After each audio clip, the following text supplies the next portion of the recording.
Assalamualaikum warahmatullahi wabarakatuh. Waalaikumsalam warahmatullahi wabarakatuh. Selamat pagi semuanya. Pagi, Bu. Gimana hari ini kabarnya, sehat-sehat? Alhamdulillah sehat. Kok masih ada, Ibu dengar masih ada yang lemes? Ini kan masih pagi, energinya masih banyak. Harusnya masih semangat. Kalau pagi tapi sudah nggak semangat, gimana nanti siang ikut pelajaran? Sekali lagi Bu minta sekarang yang semangat. Gimana kabarnya hari ini, sehat? Sehat, Bu. Nah, alhamdulillah semuanya sehat, semuanya semangat. Nah, sebelum memulai pembelajaran, Ibu mau memeriksa kehadiran kalian terlebih dahulu. Salsabila Nuri, Saya, Bu. Nuka Marcella, Saya, Bu. Saiful Danu, Saya, Bu. Hans Christian, Saya, Bu. Adiasta Cakra, Saya, Bu. Talita Aura, Saya, Bu. Manda, Saya, Bu. Nabilatu, Saya, Bu. Sabila, Saya, Bu. Evi. Saya, Bu. Alhamdulillah semuanya masuk ya, semuanya bisa ikut belajar hari ini. Masih ingat nggak minggu lalu kita belajar tentang apa? Ya, benar sekali. Minggu lalu kita belajar tentang Jurnal Umum Perusahaan Dagang. Jurnal Umum Perusahaan Dagang itu seperti apa sih? Siapa yang masih ingat? Saya, Bu. Ya, silakan. Jurnal Umum Perusahaan Dagang itu dibedakan menjadi dua metode, yaitu metode perpetual dan metode periodik. Ya, benar sekali, tepat. Dalam Jurnal Umum Perusahaan Dagang, kita mengenal dua metode pencatatan. Metode pencatatan yang pertama dicatat dengan metode periodik dan pencatatan yang kedua dicatat dengan metode perpetual. Dalam metode pencatatan periodik, perusahaan tidak selalu mencatat mutasi keluar dan masuknya persediaan. Oleh karena itu, setiap akhir periode perusahaan harus melakukan perhitungan secara fisik berapa jumlah persediaan yang mereka miliki pada saat itu. Nah, Ibu punya contoh transaksi, misalnya ada pembelian secara kredit dan dicatat dengan metode perpetual. Siapa yang bisa menjurnalnya? Saya, Bu. Ya, silahkan. Pada utang dagang. Ya, tepat sekali. Pembelian pada utang dagang. Tetapi akan berbeda jika kita menggunakan metode perpetual. Nah, pada metode perpetual, perusahaan akan selalu mencatat mutasi keluar dan masuknya persediaan. Ibu punya contoh lagi. Misalnya, ada transaksi pembelian secara kredit. Sekarang dicatat dengan metode perpetual. Siapa yang masih ingat? Saya, Bu. Ya, silahkan. Persediaan barang dagang pada utang dagang. Ya, tepat sekali. Satu lagi terakhir, misalnya ada penjualan barang dagang. Sekarang dicatat dengan metode perpetual. Siapa yang masih ingat bagaimana cara menjurnalnya? Saya, Bu. Ya, silahkan. Utang pada penjualan APP pada persediaan barang dagang. Ya, tepat sekali. Jadi kalian semua masih ingat ya seperti apa pelajaran kita minggu lalu. Nah, pada perusahaan dagang, selain jurnal umum, kita juga mengenal jurnal lain. Apa sih perbedaan perusahaan dagang dengan perusahaan jasa? Pada perusahaan jasa, semua transaksi kita jurnal ke dalam jurnal umum. Berbeda dengan perusahaan dagang. Pada perusahaan dagang, transaksi tersebut kita kualifikasikan, kita pisah-pisah, kita pilah-pilah sesuai dengan jenisnya. Nah, kemudian transaksi tersebut kita masukkan ke dalam jurnal-jurnal. Jurnal-jurnal ini yang disebut dengan jurnal khusus. Hari ini kita akan belajar tentang jurnal khusus. Tujuan pembelajaran kita hari ini supaya nanti kita semua tahu apa sih jurnal khusus dalam perusahaan dagang. Kemudian apa tujuan adanya jurnal khusus dalam perusahaan dagang? Apa fungsinya? Apa macam-macam jurnal khusus dalam perusahaan dagang? Dan bagaimana cara mencatat transaksi ke dalam jurnal khusus perusahaan dagang? Semuanya paham? Paham, Bu. Ya, sekarang kan kita semua sudah memasuki semester genap, sudah kelas 2, sudah masuk semester genap. Tahun depan kita akan kelas 3, semuanya akan ikut ujian nasional. Oleh karena itu, mulai dari sekarang Ibu minta supaya kalian lebih sigap, lebih siap lagi belajarnya, lebih rajin, lebih giat, lebih tekun. Supaya apa? Supaya kita semua bisa mencapai hasil yang kita inginkan. Pasti kalian semuanya inginkan supaya dapat nilai yang baik, nilai ujian nasional yang baik, atau bahkan beberapa dari kalian atau mungkin semuanya mau masuk ke perguruan tinggi, ya apa enggak? Ya. Nah, oleh karena itu kita harus menata diri mulai dari sekarang. Kita harus tahu nanti kita mau apa. Makanya kita persiapkan mulai dari sekarang. Oh, besok kita ingin seperti ini. Nanti aku ingin begini. Hari ini berarti aku harus begini. Maka dari itu kita harus memulainya semua dari sekarang. Jangan sampai nanti di akhir-akhir kita menyesal. Kenapa kok aku baru rajin belajarnya sekarang, kenapa nggak dari dulu-dulu aja? Jangan sampai kita menyesal seperti itu, karena kalau kita mengusahakan semuanya dengan baik mulai dari sekarang, insya Allah apa yang kita inginkan nanti bisa kita capai. Kalau kita bisa mencapai semua yang kita inginkan, kan kita akan senang. Apa ada di sini yang mau nanti nggak bisa mencapai apa yang diinginkan? Kan enggak. Mulai dari sekarang kita harus rajin, mulai dari sekarang kita harus tekun, lebih giat lagi, lebih baik, lebih semangat lagi belajarnya, supaya nantinya semua yang kita inginkan nilainya jadi baik semester ini, UN-nya nilainya dapat baik, dapat perguruan tinggi yang terbaik yang seperti yang kita inginkan. Jadi kita harus persiapkan mulai dari sekarang, sudah mulai harus menata niat, menata jadwal, dan harus tahu sekarang memposisikan apa sih yang aku prioritaskan sekarang ini, supaya nantinya akan dapat hasil yang jauh-jauh lebih baik dan sangat-sangat maksimal.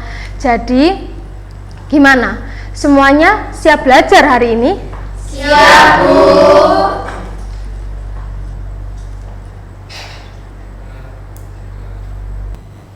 Baik anak-anak, kita langsung saja masuk ke materi, yaitu jurnal khusus perusahaan dagang.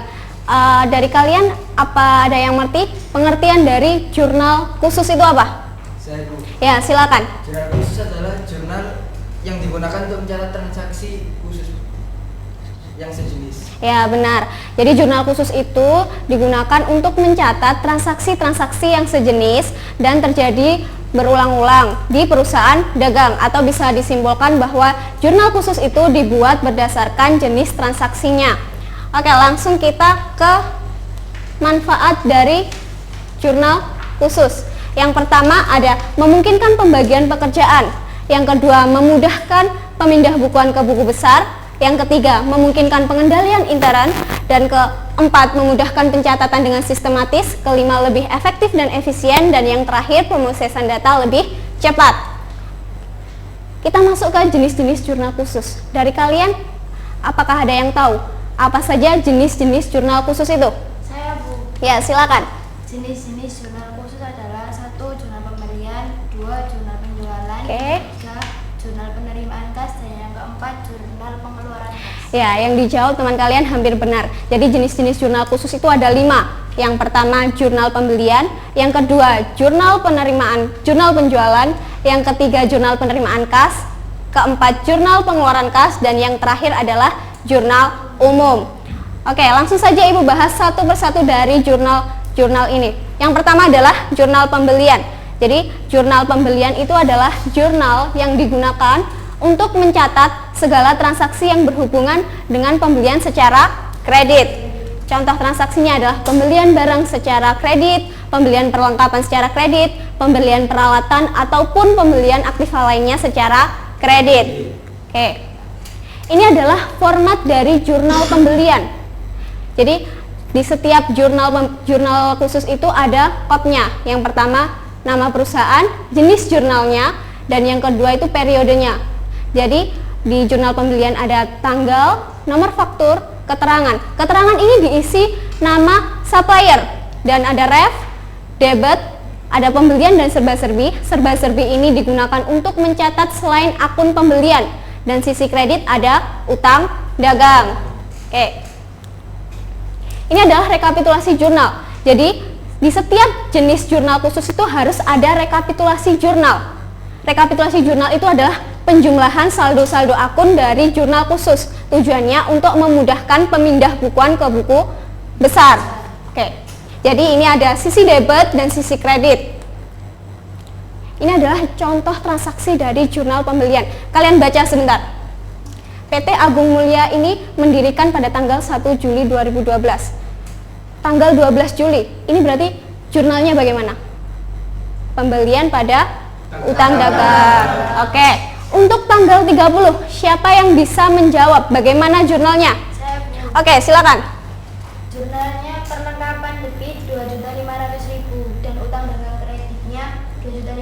Ya, benar sekali. Jadi, ini adalah pencatatannya di dalam jurnal pembelian.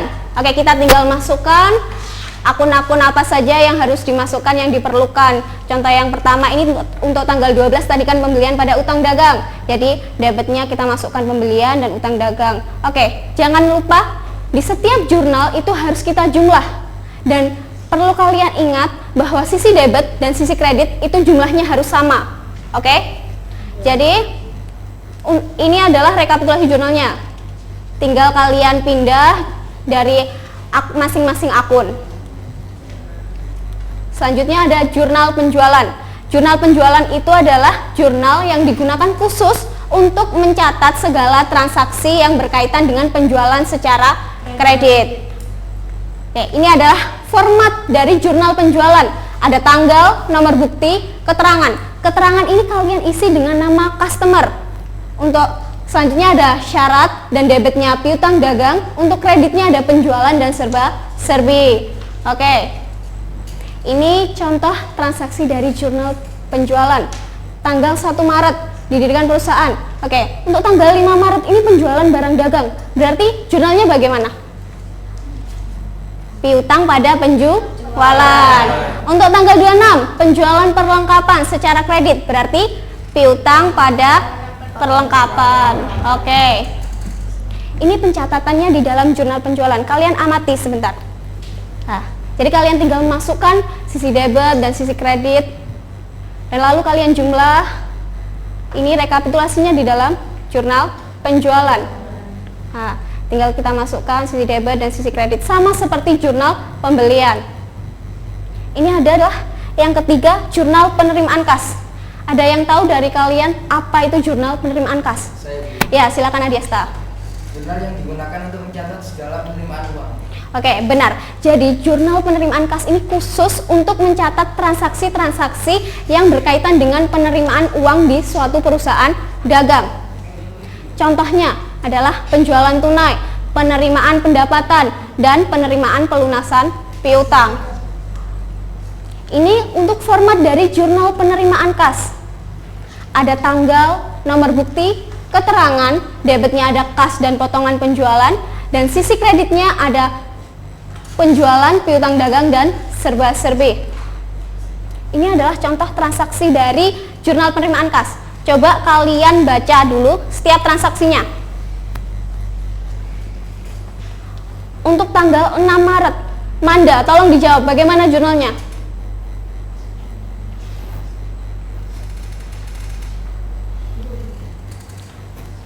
Berarti jurnalnya adalah Penjualan sebesar 2.500.000. Ya, benar sekali. Untuk tanggal 15 Maret, Nabilatu, bagaimana jurnalnya?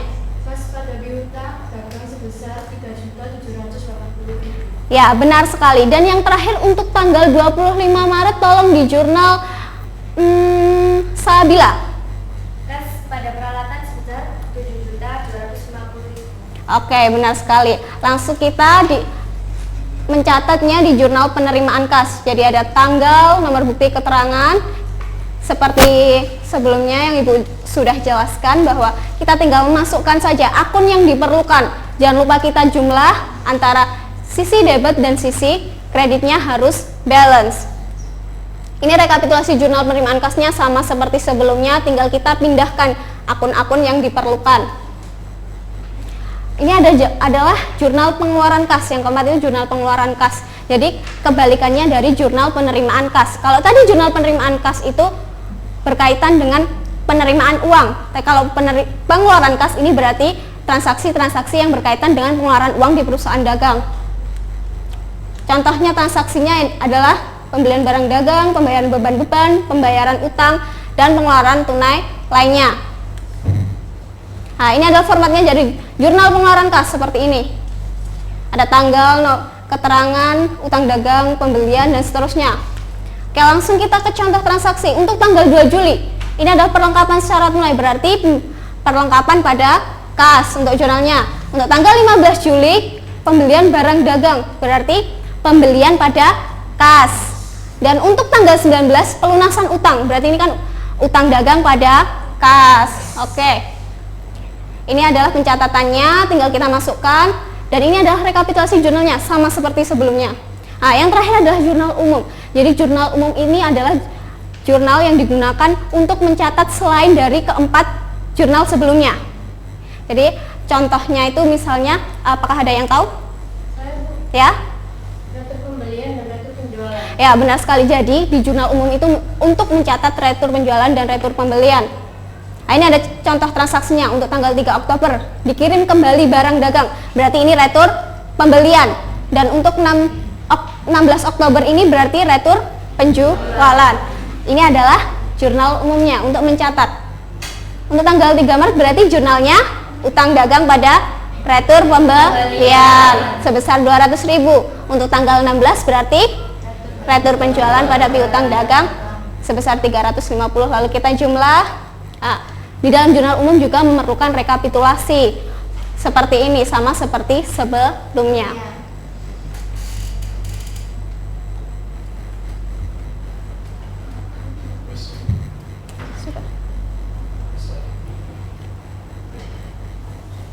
Nah, anak-anak tadi kan Ibu sudah jelaskan terkait jurnal khusus kan. Nah, jurnal khusus itu ada apa aja sih, terkait jenis-jenisnya, manfaat, maupun juga bagaimana pencatatannya. Nah, dari sini ada yang ditanyakan? Lah, kok pada diam semua? Nah, Ibu punya hadiah nih buat yang berani bertanya. Dan juga Ibu juga punya nilai tambah buat yang berani bertanya. Ayo angkat tangan. Iya, silakan Evi. Mengapa pembelian kredit dan pembelian tunai pencatatannya dicatat pada jumlah yang berbeda? Nah, kenapa pembelian kredit dan pembelian tunai pencatatannya dicatat dalam jurnal yang berbeda? Adakah yang bisa menjawab? Angkat tangan. Saya. Iya, Salsabila. Karena pembelian tunai kan uangnya sudah diterima. Iya, benar sekali. Tapi kurang sedikit sempurna jawabannya. Adakah yang bisa menyempurnakan? Angkat tangan. Saya, Bu. Iya, Sabila. Karena pembelian tunai kan uangnya sudah diterima, jadi masuk ke jurnal pengeluaran kas. Kalau yang pembelian kredit kan uangnya belum diterima, makanya masuk ke jurnal pembelian. Iya, benar sekali. Beri tepuk tangan untuk Evi, Salsabila, dan Sabila.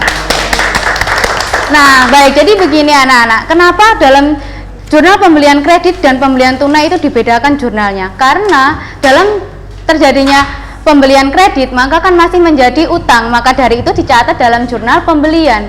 Karena dalam jurnal pembelian itu sendiri memang digunakan untuk mencatat segala transaksi pembelian secara kredit. Nah, jika terjadinya pembelian tunai, maka kita akan langsung menyerahkan uangnya saat terjadinya transaksi. Maka dari itu masuk dalam jurnal pengeluaran. Benar sekali. Nah, ini hadiah untuk Evi, Salsabila, dan Sabila. Makasih, Bu. Makasih, Bu. Makasih. Nah, baik, dari sini ada yang ditanyakan lagi anak-anak? Bu, Iya. kenapa retur penjualan kredit masuk jurnal umum?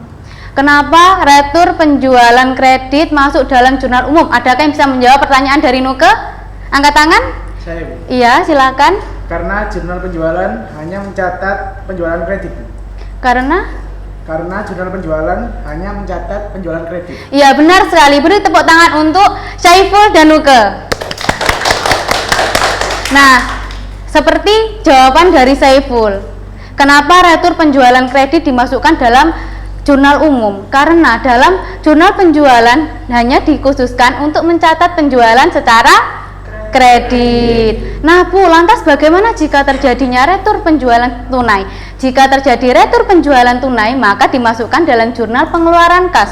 Kenapa dimasukkan dalam jurnal pengeluaran kas? Karena saat terjadinya penjualan, otomatis kita akan menerima uang kan dari customer yang membeli di kita. Terus kemudian kita juga jika terjadinya retur, maka kita akan mengeluarkan uang yang sudah kita terima tadi. Maka dari itu dimasukkan dalam jurnal pengeluaran kas. Jadi jangan sampai keliru. Jika terjadinya retur penjualan kredit dimasukkan dalam jurnal Jika terjadinya retur penjualan tunai dimasukkan dalam jurnal pengeluaran. Nah, benar sekali. Ini hadiah untuk Saiful dan Nuke. Terima kasih. Nah, jadi begitu anak-anak, jangan sampai nanti kalau sudah ada soal dan latihan dari ibu, jangan sampai tidak bisa mengerjakan atau masih bingung. Nah, dari sini ada yang ditanyakan lagi? Saya, Bu. Iya, silahkan Hans. Bu, kalau kita melakukan retur pembelian karena barangnya rusak yang dulunya dibeli secara kredit, itu pencatatannya dimasukkan dalam jurnal mana? Baik, dari pertanyaannya Hans, ada yang bisa menjawab? Saya Bu, Iya. dimasukkan dalam jurnal penerimaan kas Bu. Jawaban bagus, tapi jawabannya kurang tepat. Bingung, Bu. Bingung? Coba diulangi lagi pertanyaannya.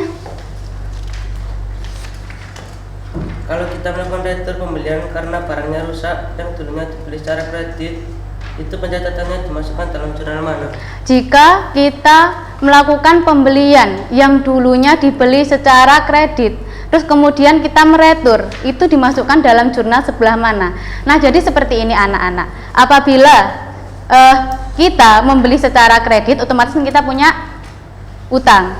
Nah, ini sama halnya dengan kasus yang kedua tadi.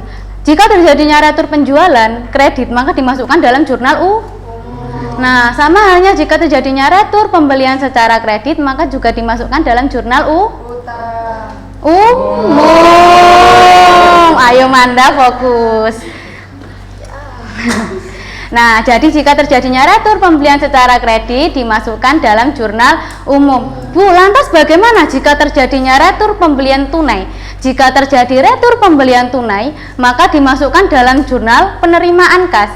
Loh Bu, kenapa dimasukkan dalam jurnal penerimaan kas? Jadi seperti ini, saat kita membeli secara kredit, otomatis kita akan mengeluarkan uang. Jika kita membeli barang secara tunai, pasti kita juga akan mengeluarkan uang. Nah, ketika kita meretur secara tunai, otomatis uang yang barang yang kita retur kemudian uangnya dikembalikan. Nah, maka dari itu jika terjadi retur pembelian tunai dimasukkan dalam jurnal penerimaan. Nah, benar sekali. Nah, beri tepuk tangan untuk tadi siapa yang tanya? Hans dan Manda. Nah, ini hadiah untuk Hans dan Manda. Iya, sama-sama. Makasih, Bu. Iya. Nah, jadi seperti ini anak-anak. Sebenarnya jurnal khusus itu memang digunakan untuk mencatat segala transaksi yang sifatnya itu rutin dalam satu periode tersebut. Nah, jika terjadinya transaksi yang sifatnya jarang seperti retur pembelian kredit, retur penjualan kredit, tetap dimasukkan dalam jurnal umum. Begitu, bisa dipahami ya? Bisa mengerti semuanya? Nah, apabila setelah ini Ibu punya soal dan latihan, bisa mengerjakan ya? Bisa, Bu. Yakin bisa semuanya? Ya, Bu. Baik. Nah, setelah ini Ibu akan memberikan tugas kelompok. Jadi, diminta nanti kalian membaca bukunya apabila lupa dan segera ini komunikasikan dengan kelompok apabila Ibu memberikan tugas kelompok. Begitu. Nah, sekarang waktunya kita berdiskusi ya anak-anak. Iya. Ibu akan membagi kalian dalam beberapa kelompok. Satu kelompok terdiri dari 3 sampai 4 orang. Oke, dimulai dari kelompok 1. Talita, mana yang namanya Talita? Kemudian Manda. Kemudian Nabilatu. Kemudian yang kelompok 2, Sabila. Evi. Dan Salsabila. Kelompok 3, Nike. Kemudian Faisal, kemudian Hans, dan Adiasta. Ibu minta 1 menit untuk kalian untuk duduk sesuai dengan kelompok kalian masing-masing. Dan duduknya misalkan melingkar ya, tanpa ada suara.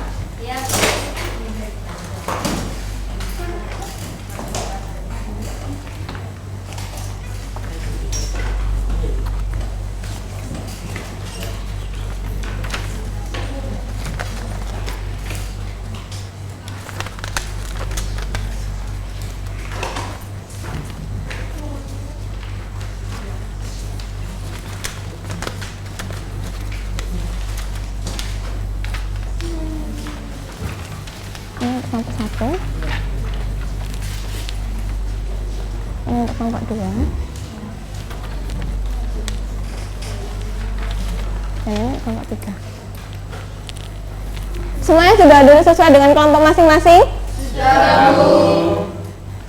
Oke, di sini Ibu punya LKPD Dimana nanti LKPD-nya ini ibu bagikan ke kalian untuk masing-masing individu. Karena untuk penilaian LKPD-nya dilakukan secara individu.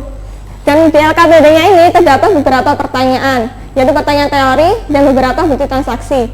Dimana bukti transaksinya itu dianalisis oleh kalian dan kemudian dicatat pada jurnal khusus. Di dalam LKPD juga ibu sudah menyiapkan instruksi. Jadi instruksinya harus kalian baca terlebih dahulu sebelum kalian mengerjakan.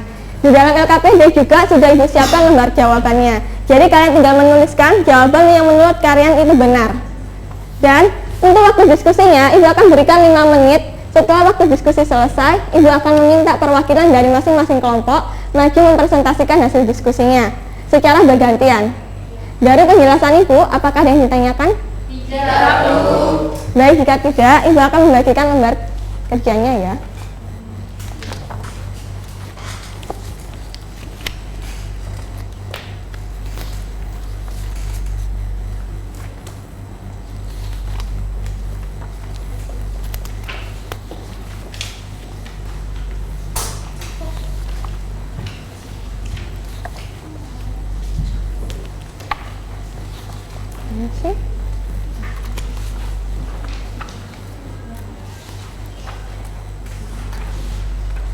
Semuanya sudah dapat lembar kerjanya kan? Jadi waktu diskusi bisa dimulai dari sekarang. Dikerjakan dengan baik, dikerjakan dengan teliti tanpa tergesa-gesa ya. Selamat mengerjakan.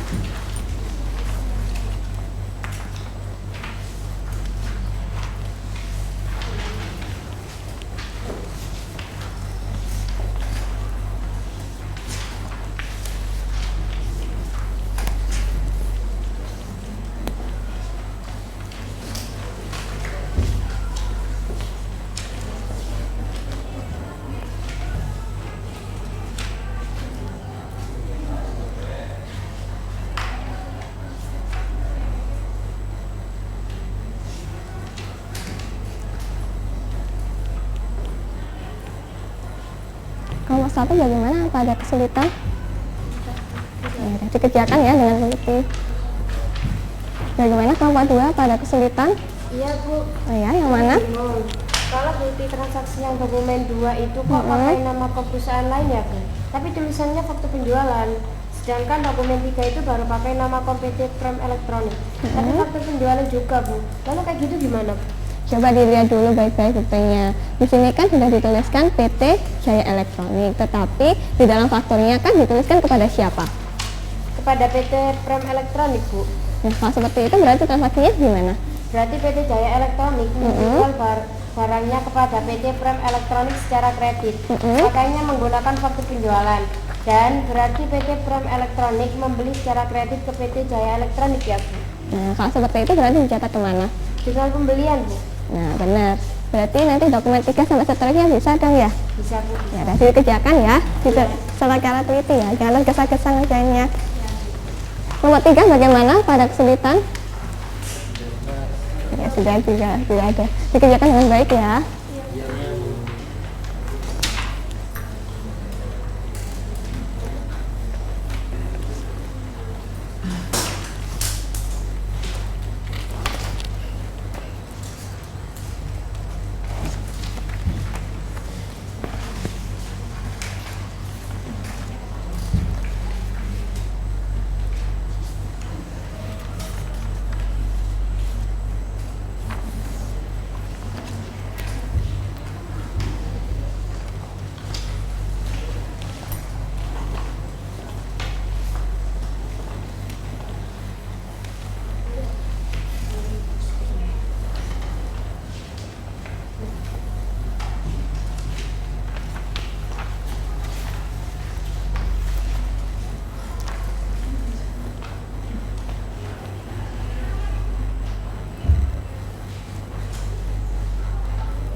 Ayo dikerjain, jangan ngobrol.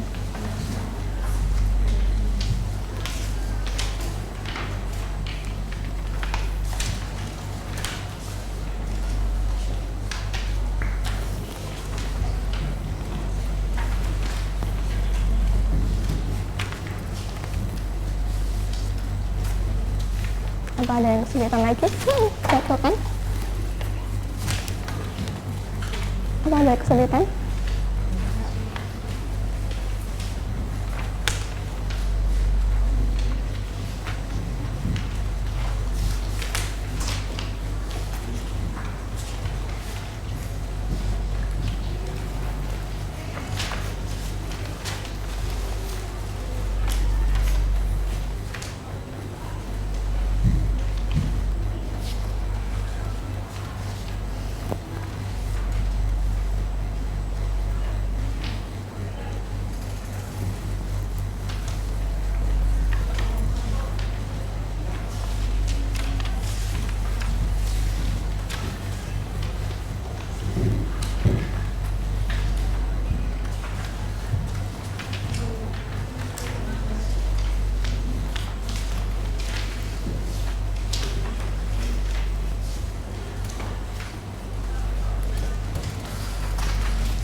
Oke anak-anak, waktu diskusinya kurang 1 menit. Udah sampai mana? Apa ada kesulitan?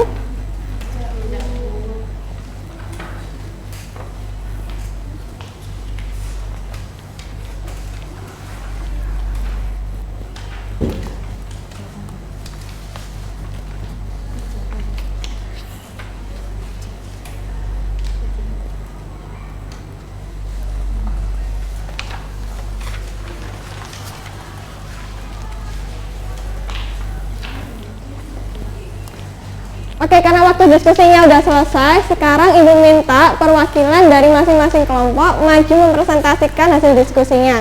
Kelompok siapa dulu yang mau maju? Kelompok 1 atau kelompok 2 atau kelompok 3? Ya, silakan kelompok 1.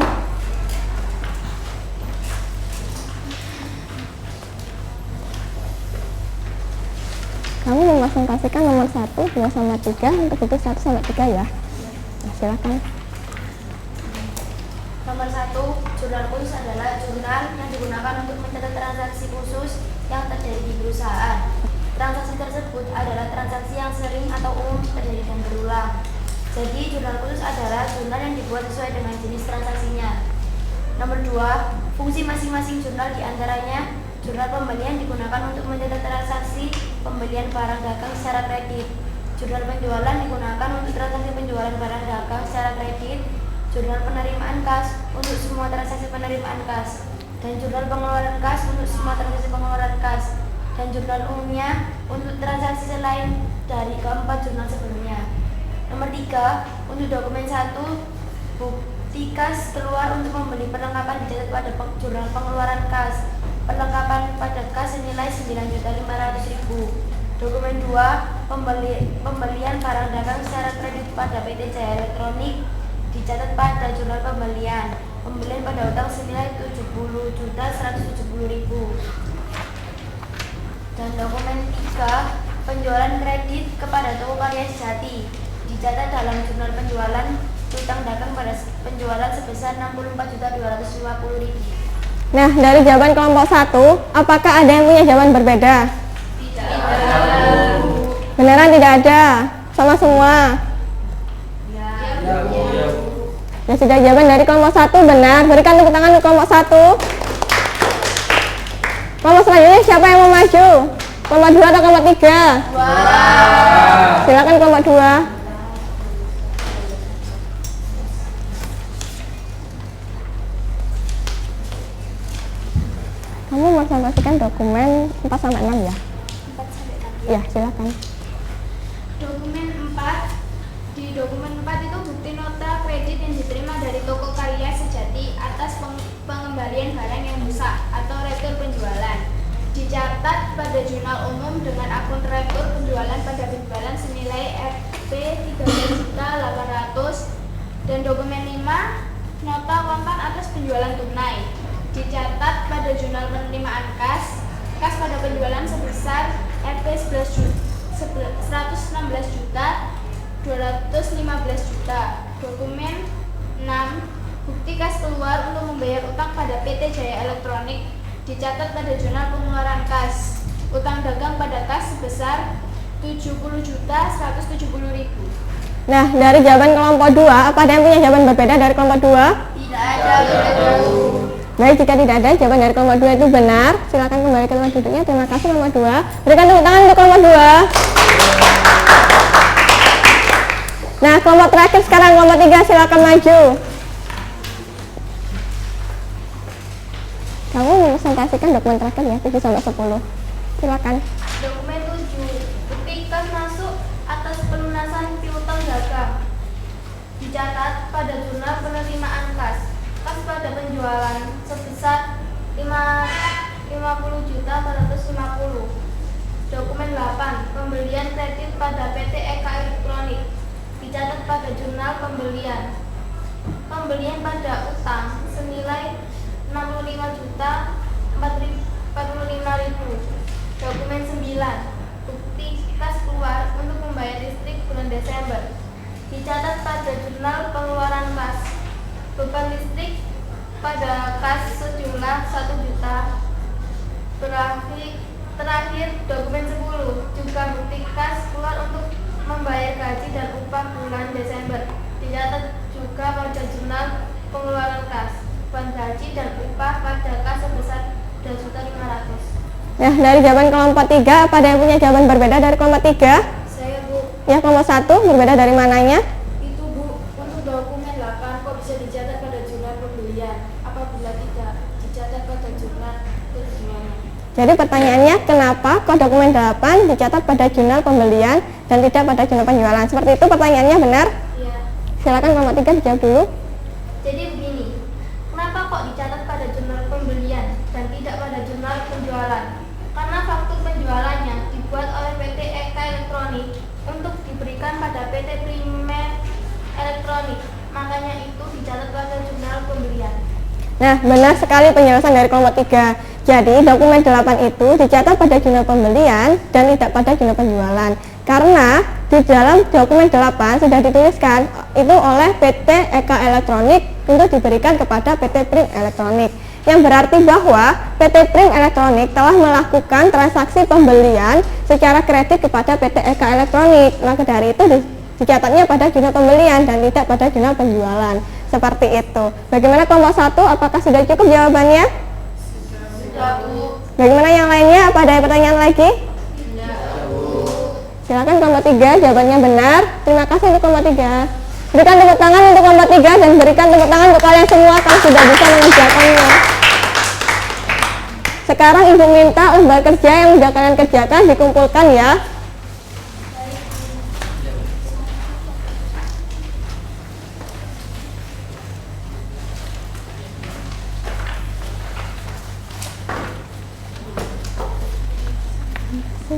Kita tunggu aja nggak apa-apa. Terima kasih. Terima kasih.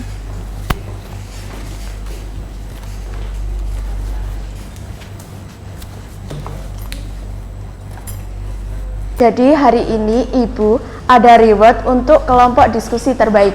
Jadi kelompok diskusi terbaik hari ini adalah kelompok berapa anak-anak? Ya. Jadi kelompok diskusi terbaik hari ini yaitu kelompok 2. Beri tepuk tangan kelompok 2. Ya, untuk kelompok lainnya sudah bagus dalam pengerjaan tugasnya, tetapi tolong ketelitiannya itu ditingkatkan lagi. Karena akuntansi itu butuh suatu ketelitian. Nah, untuk perwakilan kelompok 2 mana? Ya, silakan maju ke depan untuk mengambil reward dari Ibu.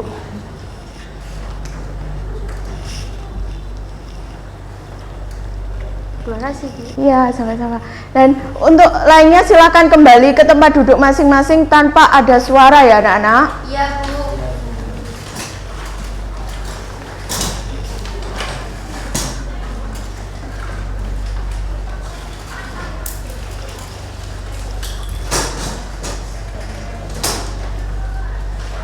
Sudah kembali ke tempat duduk masing-masing ya?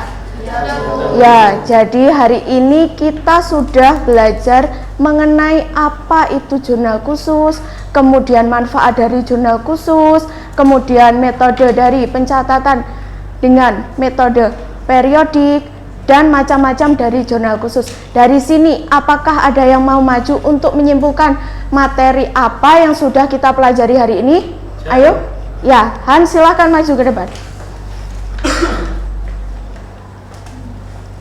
Jurnal khusus adalah jurnal yang disusun untuk mencatat transaksi perusahaan dagang. Jadi pencatatan perusahaan dagang menggunakan 5 jurnal, yaitu jurnal pembelian, penjualan, pengeluaran kas, penerimaan kas, dan jurnal umum. Sudah? Betul. Ya, silakan kembali. Ya, ada yang mau menambahi? Ya, jadi mau menambahi? Iya, Bu. Ya. Jadi transaksi yang di jurnal ke dalam penerimaan kas yaitu transaksi penjualan tunai, kemudian transaksi pelunasan piutang. Ya, jadi dalam perusahaan dagang itu transaksi yang terjadi dicatat dalam jurnal khusus. Jadi dalam jurnal khusus itu ada 5. Yang pertama yaitu tadi apa? Jurnal penjualan, kemudian jurnal pembelian, jurnal pengeluaran kas, jurnal ya, dan jurnal umum. Ya, di sini apakah ada yang masih ingat transaksi apa yang dimasukkan dalam jurnal penerimaan kas? Ayo, Adi Yesta, apa?